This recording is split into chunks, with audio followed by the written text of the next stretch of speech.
little thumbs up to our tech support.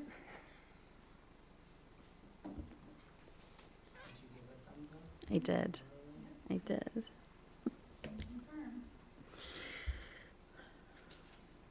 Okay, let's call the meeting to order at 7 p.m. on this fine August 17th day. And we're going to jump right into the consent agenda items, which contain the minutes from our August 3rd board meeting and certified and co-curricular staffing recommendations. And it also includes a request from a staff member for leave of absence. And I would entertain a motion for those items. I can make that motion. Okay. I will second. This is going to be it for the whole night. All right. Does anyone have anything they'd like to pull out and discuss individually? No? Okay. All those in favor, please signify by saying aye. Aye. Any opposed? Motion carries 3-0. And we are missing Meredith and Bruce tonight. They had other important things that they needed to attend to. So we look forward to seeing them next time. So it's just going to be the three of us from the board and our other friends tonight. Yes. Yes. All right. Next, we have any public comments? No. Okay. Informational items then. What's that? Personnel items. Oh, right. Sorry. Personal items that do not require a vote. I'm still in vacation brain. Okay, now we can move on to our informational items, and we'll start with our annual seclusion and restraint report from Lauren Arango. Hi. Hello. Hello. Welcome.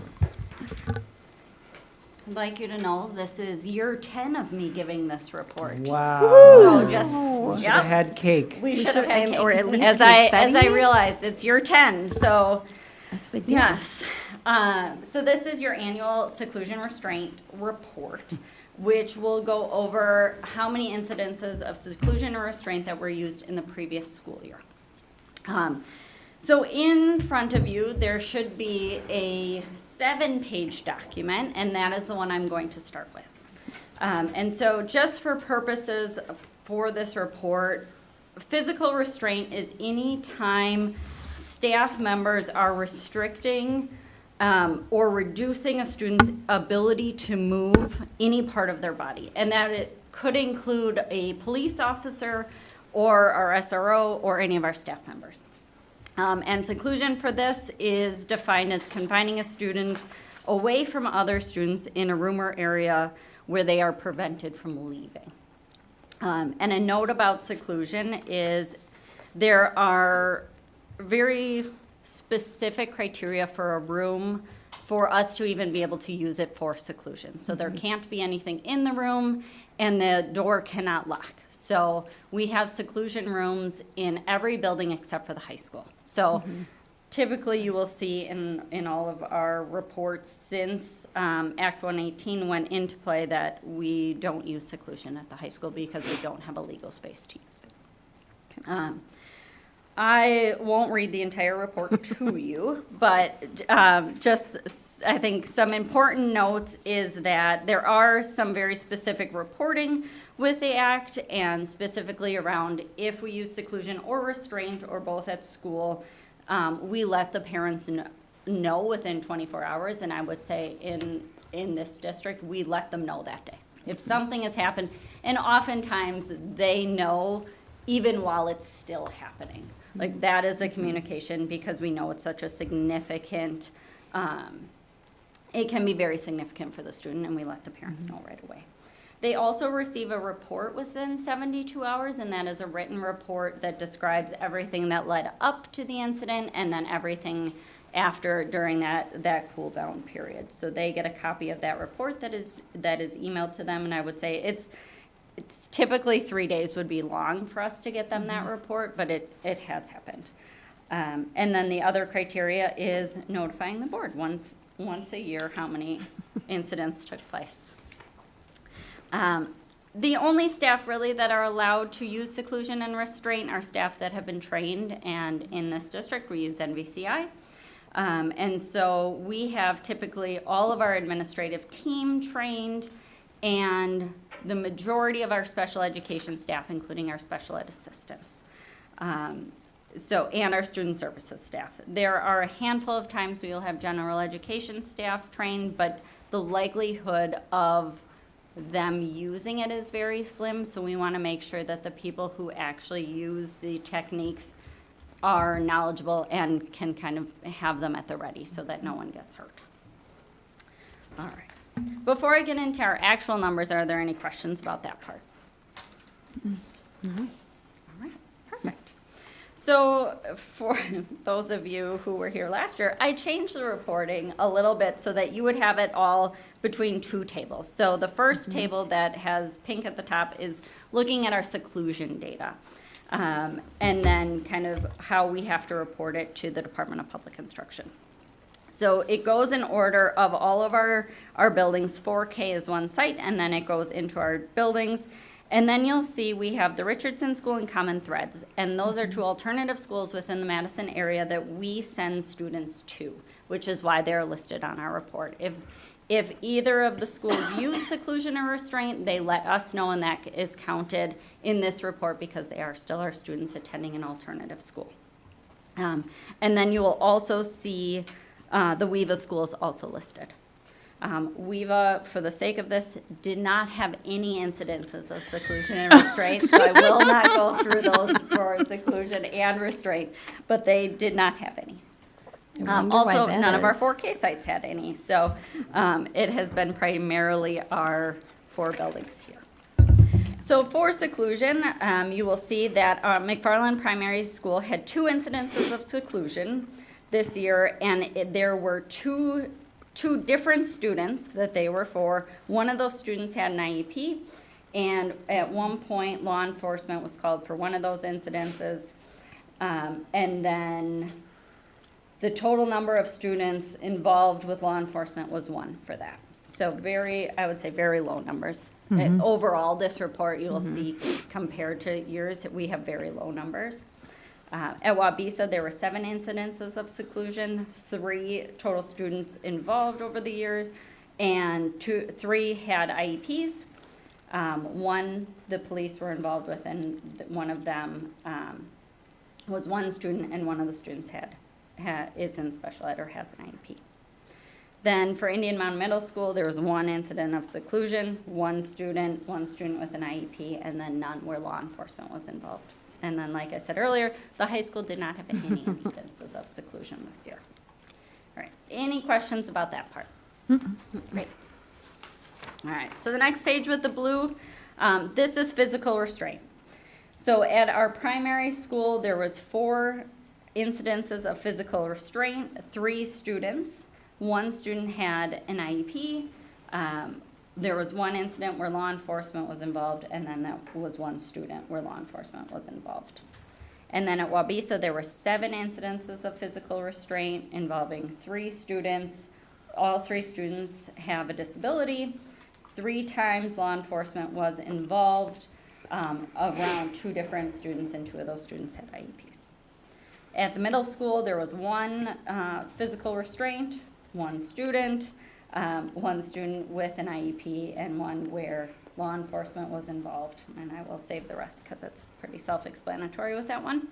And then the high school was 3 incidences of physical restraint involving 2 students and 2 students with IEPs, and law enforcement was not involved in any of those. And then the last one is just a general summary here. So it combines both restraint and seclusion. So at the primary school, there were 6 total incidences. Wabisa was 14, middle school was 2, and the high school was 3. You'll see the rest are zeros. Any questions on last year's incidences? Love to see the lower numbers. Significantly. Yes, and it kind of nicely segues into that single sheet. So these are total number of seclusion restraint or data by building over the years. And like you said, we are low. Our total number was 25 for the year, seclusion being 10 and restraint being 15, which is astronomically low for us. It really is. It's the lowest it's been, even with our COVID year where we were closed for several months. I would say oftentimes when you look across the years, because I have the student-specific data, a lot of times 70% of our incidences are one student. Okay. So we had a unique year this past year, but I would say I wouldn't necessarily count on that being a trend. Okay. Sometimes it happens and sometimes it doesn't. I think when you look at it over the years, we are reducing, and that really is our plan. Our plan is to try not to go hands-on or to seclude our kids as much as possible and to use different techniques. But there are some times that is not possible. So, but you can see, like, over the years, we have worked on having different techniques. We have a lot more staffing. Our special education assistants do play a critical role, I think, in reducing some of this and building rapport with kids who very much need someone with them. So that, I would say, is a big plus, because if you go back to the 17-18 school year, we had 171 incidences compared to what we had last year. So I think on trend, we are looking really good, but this past year was it was surprising to us all. So, yes. Any questions overall? So I know I always ask this every single time you do this, but we aren't able to get comparative data from other districts of similar size? We could, not for last year, but for the previous year. So DPI collects all of this information. I don't submit it until October 1st to DPI, so it would be after that. And then, I'm not sure how far they break it down, but I could look into it. I would just be curious to know, as you look at our overall numbers and like the significant decline, if you kind of take, this past year out as kind of like an outlier, like what are we doing really well that, other districts could possibly mimic, and, what could we be learning from other districts and use it more as like a, professional development tool across similar sized districts? I don't know. And I know every year DPI will reach out, it's to Erin, to say, you had at least one incident of seclusion or restraint. Do you want our help? Because they'd ideally like to see 0. Okay. So that is their goal. And at some point, I would anticipate school districts will not be allowed to use seclusion or restraint. Given all of the research on it, there have been some very unfortunate incidences in districts. And so I think that's always the plan, is to eliminate that use entirely. And my fear in that always becomes, I think districts will rely heavily on the police then to come in, which also can have its own set of concerns. Right. So it's just kind of that give and take. Gotcha. That's what I was going to ask. Like, what would be the alternative if there's no seclusion or restraint? Yes. There were some other districts that have restricted their staff from using seclusion and restraint, and really it's letting the kids go outside and going, okay, we'll see you when you're regulated, good luck to you, which doesn't feel great to anybody. No. Yeah, right. Especially when you talk about younger kids, which is usually where the majority of our incidents come from. That doesn't feel great. Yeah, agreed. Or calling parents to come pick them up. Right. Yeah, agreed. Okay. I think the key is to where we are come from 2 places. The first being the training that we have. We're very consistent about training and have pretty rigorous standards. And we always have in-house trainers that are also available for consultation. And, we have high retention in our district. So many of us have been trained many, many, many times. Some of us were a trainer. Some of us were a trainer. I was a trainer, indeed. And so that is a benefit, Yeah. right? We understand the practices, we've implemented them and been trained. But the other thing is, the key difference is only using these practices when the student is a danger to themselves or others and as a last resort. You've tried everything else you can. And I think that helps keep our incidents low. Of course, they're not 0. We'd love to see them at 0, but that is something that I think we take very seriously. And not everyone understands what that means, danger to self or others. Because there's sometimes you see some things and you think, oh, they're breaking this piece of equipment. That's okay. We can't intervene physically for that. So, Right, because it's not harmful to themselves or other people. correct. Yeah. Yeah, it is. I mean, it's a little scary to think about that, like if that resource was not available, what that means for the youngest kids running out or, yeah. Yeah, not great. Okay. Any other Okay. questions? I don't think so. Thank you. Thank you. Thanks, Lauren. Happy anniversary. Yes. Thank you. That's exciting. You'll get me back in December and I'll say the same thing for, Yeah, the for- spring. Oh, There you're we welcome. go. We need a cake for that. That's right. We'll remember. All right. Next, we have our legislative update from Megan Chapman. All right, so before we get into the super fun gubernatorial primary conversation, I thought I would back it up a little bit and talk about some Act 10 court development updates that came through at the end of July.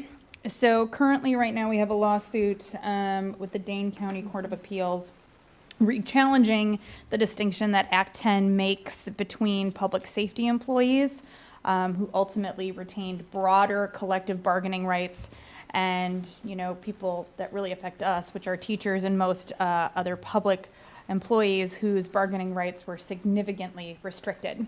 So previously, a Dane County judge had ruled that distinction unconstitutional, but that decision was stayed while the case was appealed. On July 29th, the Wisconsin Court of Appeals reversed that decision in a 2-1 ruling and directed the lower court to dismiss the case. So what that means is, for school districts, nothing changes operationally. Act 10 remains fully in effect. However, the next big step is the Wisconsin Supreme Court. The plaintiffs have until August 28th to ask the Supreme Court to take the case.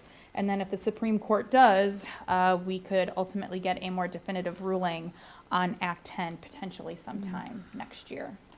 And then recently, a new Wisconsin Supreme Court justice was just sworn in, Chris Taylor. So super exciting about that. So she's now on there. But then moving into probably the more dramatic discussion is the gubernatorial primary. I don't know about y'all, but I was up until like 12:30, like refreshing my phone. And so as we all know, David Crowley did win that primary. So it'll be him going up against Tom Tiffany. I'm not going to go down the rabbit hole of campaign goodness. Otherwise, I could though. So if anybody ever wants to chat, reach out to me. It'd be a long meeting. Be a long meeting. The only thing I will tell you is that as we saw with returns, every vote counts. Yeah. And it was Right. a very, very, very tight, difference between Hong and Crowley. So, like I said, every vote counts, and make sure to educate yourself. Look at both candidates, and specifically for us when it comes to public education funding, really do a deep dive as to who is going to best fund public education, their stance on vouchers, school choice, that sort of thing. And we've got like 70 some odd days till the midterms. Lots of phone calls, lots of TV commercials. So as the resident political person on the board, like I said, please feel free to reach out. I'll answer any questions you might have. Yep. Give it to you straight. That's right. That's what I got. All right. Yeah, if people have any questions about how the school funding works, and, we can always help with that, and then that can help inform you for your decision when you vote. Do you have anything to add? Because Anyone? as we all have seen, everyone gets involved when it comes to public education funding in one way or another. Referendums, property taxes, how much of your taxpayer dollars go to vouchers, that sort of thing. And it is a messy formula the way they do it. So It is. Very true. It's very complicated. Okay. Anything else? Anyone else on that? Thank you for that update. Yeah. you are welcome. Thank you. I'm here to help. All right. Next, we have our district administrators report. Yes, a few pictures from around the district here. You can see our second grade team did some volunteering, giving back at the Ronald McDonald House. So they baked brownies and cookies for families that are staying at the house while their children are receiving care. So just a kind of a neat thing to capture. Those are the things that, you know, often go unseen. So I'm so glad that we have this picture and we're able to acknowledge them for taking time out of their busy schedules to help serve the community. So great example. And then they just go and do that all year long. So pretty neat. And then a special recognition. Last year's high school girls golf team earned the gold level academic all-state honors with one of the gosh. top grade point averages in Wisconsin. That's amazing. So you can see the team there, not only success on the greens, but also success in the classrooms. Something to be very proud of. And then we had our annual administrative team kickoff, where we make a meal together, and so grateful for Family and Consumer Science teacher Kelsey Palmer, who prepares a menu for us and leads us through the steps. We worked together very well, had a wonderful meal. It's the most food any of us will ever eat while at school in a given day. It was amazing. Did you actually make those croissants? We did not. Okay. We didn't have, Wow, we did that's not. amazing. We had an hour, so we Okay. did not have time for that. But, and she did a great job. But it was really a nice way to kick off our year, and especially welcoming a new team member and Dr. Amy Tranel. That's right. And then this was out today, so, you know, class of 1966. Wow. Taking a look back in 2026. So pretty impressive. 60 years of memories, and apparently students dressed as, I don't know, waiters used to serve people coffee or something. I don't know what that is. What's happening in this picture? Yeah. That's hilarious. Yeah, I don't know, but I think I'd be waiting at my desk for a long time before a student came up dressed as a butler to serve me. But some neat things, and so there's getting some buzz out there in the community about this, so we'll see, maybe we can get these people identified. So, Somebody's got to know who they are. yeah, pretty special. That's cool. Some other things, special recognition. It is a very busy time of the year with the business office. So we have our annual audit. That just happened. You know, we won't get the results, the official results for a while, but they're here for 3 days. I think this year it might have been 2.5 because it was so good. That really starts in May when we start getting the data together. It's a pretty arduous process. And then they'll continue, they gathered information, they continue to review it and analyze it and do the final report that we will receive and discuss here. But it's a ton of time. Carrie Roberts leads that work and does an excellent job, so thanks to her for her leadership. But there's so many other people that are involved in making sure that the auditors have access to the information they need to make sure that to verify that we're following sound business practices. And that's really, I mean, it's really, it says a lot about the year-round work. Yes. Because it's following those business practices the whole year, and then finding, you know, the documents that the auditors need to prove that. And that's, I mean, that's a big deal, because they'll find it if you're not. But it really is like a testament to the hard work that goes on all year round, and that's what makes it only be 2.5 days of field work, so, yeah. Right. Thank you, business office Yep, we team. always get a lot of compliments from the auditors on how organized we are. Yeah, that's good.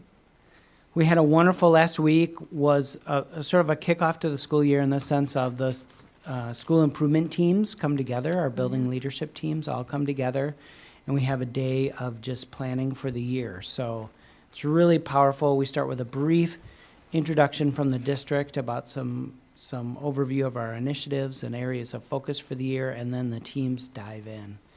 And it's just a really neat way for us to get some good planning in so that they're prepared when staff come back next week to launch the focus for this year. So thanks to everyone for their leadership. Especially thank you to the principals, associate principals.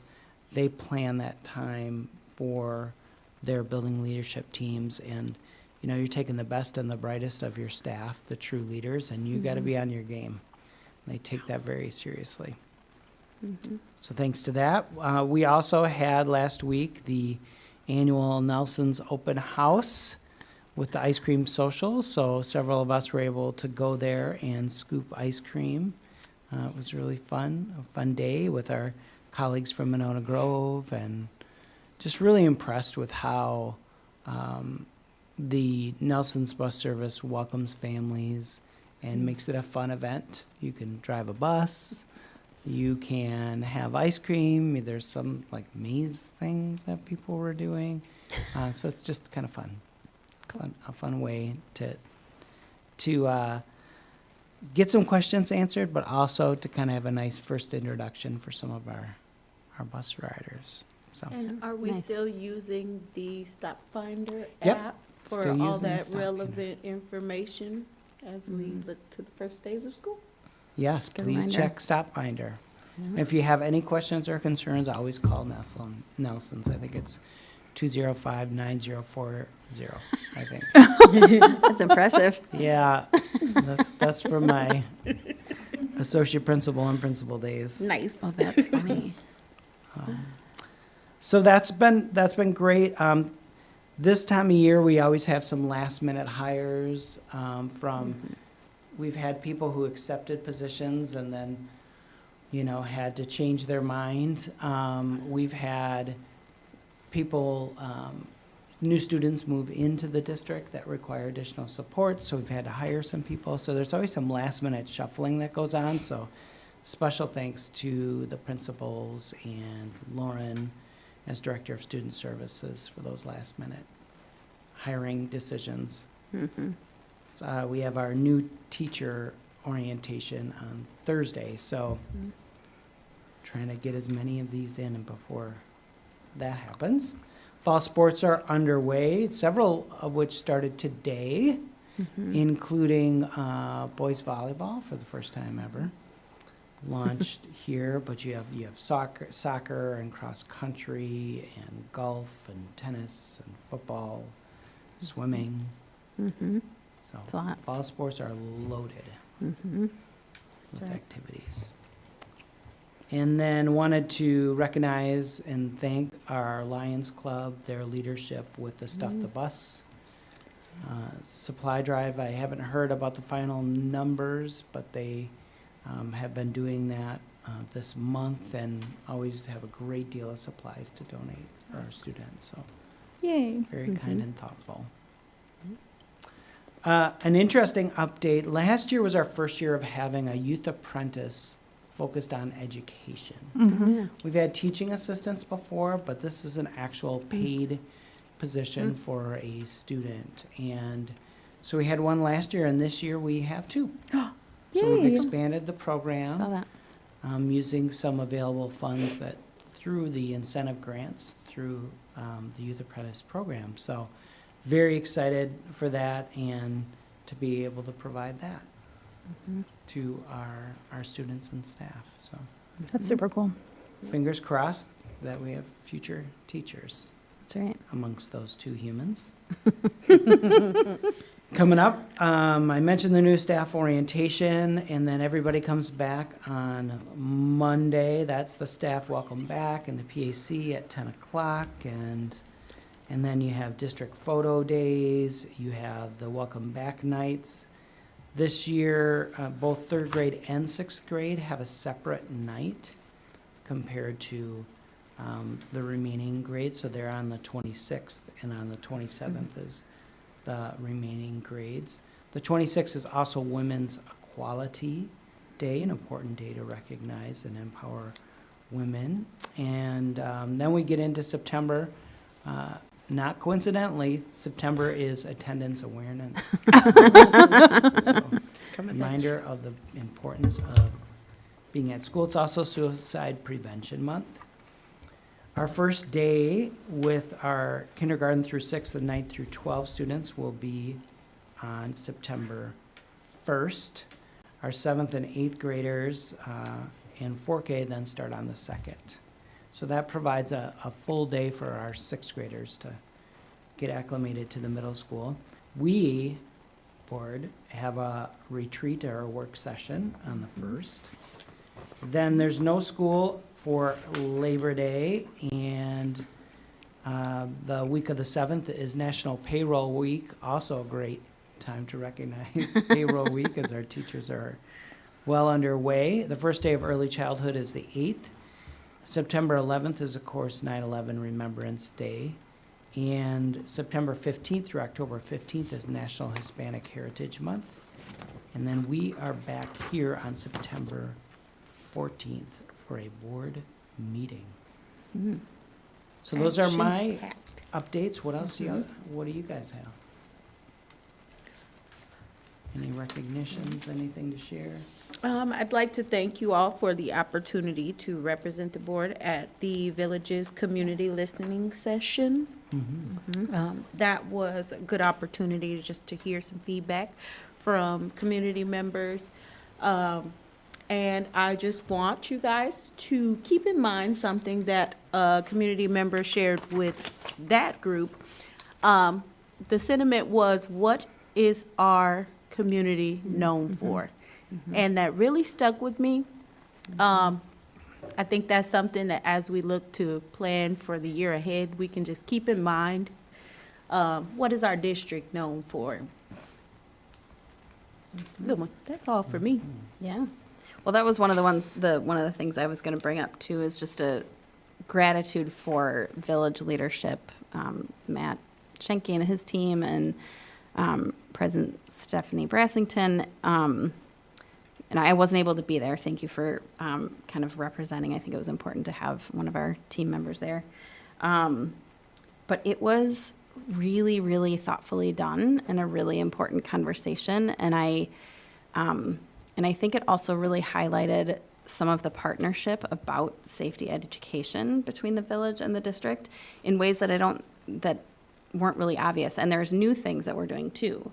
And so I just thought it was really thoughtfully done, and people were very sensitive to, it was a heavy topic, right? And there were a lot of different perspectives. And so that was going to be one of my gratitudes, was that we just appreciate that collaboration and their leadership for that specifically.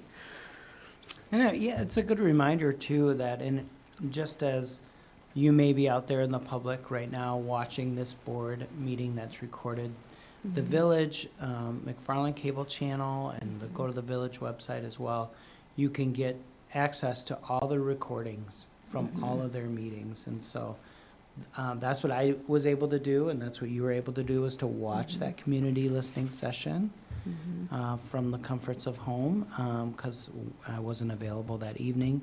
And then many other meetings. I watched a couple of other meetings just today on the tax incremental district proposal and things. So, if you're wondering, I don't know what's going on, both the district and the village are really committed to making our meetings very open, transparent, and accessible. Yeah, that's a good point. Yeah, because that was an important one that I wanted to make sure to watch, and I knew exactly where to find it. It was easy to find. That's the other thing. They can be available, but not, not every municipality makes them easy to find. So, yeah, that's great. I wanted to give a little shout out to student services, because, as you said, the staff are officially welcomed back next week. But a lot of people, I think, are already starting to plug in. And I had a question for student services, and I was like, well, I know they're not back. I don't really expect a response. But someone, like, right away, was like, I'll dig into it. I'll find out. And so I really appreciated that. And they definitely don't need to be doing that yet, but there's already so much work going on, even though we're not officially welcoming people back yet. So and they had a thing for high school seniors. Student services did like a little clinic last week for kids to come in, and I don't know if there were any kids who took advantage of it. I encouraged my child. I don't think he did, but but like that's not a requirement at that time of the year. So I appreciate that a lot. That's all I have. Does anyone else have anything? Nope. Okay. Well, we're going to move on to our big action items tonight. Singular. What's that? I said your action item. Yeah, our Yeah. action item. Well, technically, it's 2 if you count adjournment. But, so we are taking action on the second reading and adoption of several policies. And I would look for a motion. I move to approve the second reading and adoption of the following policies: 0144.5 Board Member Behavior, Communications and Code of Conduct; 1213 Student Supervision and Welfare; 3213 Student Supervision and Welfare; 4213 Student Supervision and Welfare; 7530.02 Staff and School Officials' Use of Personal Communication Devices; 7540.03 Student Technology, Acceptable Use and Safety; 7544 Use of Social Media; 8120 Volunteers; 8462 Reporting of Child Abuse and Neglect and Sexual Misconduct. I will second that motion.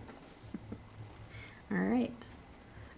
We did not make any for the public. At our last meeting, we did the discussion around these, and we didn't have any proposed changes from the first reading. So, so I feel pretty safe that without Meredith or Bruce here, there was probably no additional feedback. But do we have anything else we want to discuss before we take a vote? I do have an update. Okay, great. That I think is relevant. One is this batch of policies is related to Act 89 adopted by our legislature, somewhat known as the anti-grooming law. One of the issues that you see in there throughout these policies is it talks about only using district-approved platforms. Okay.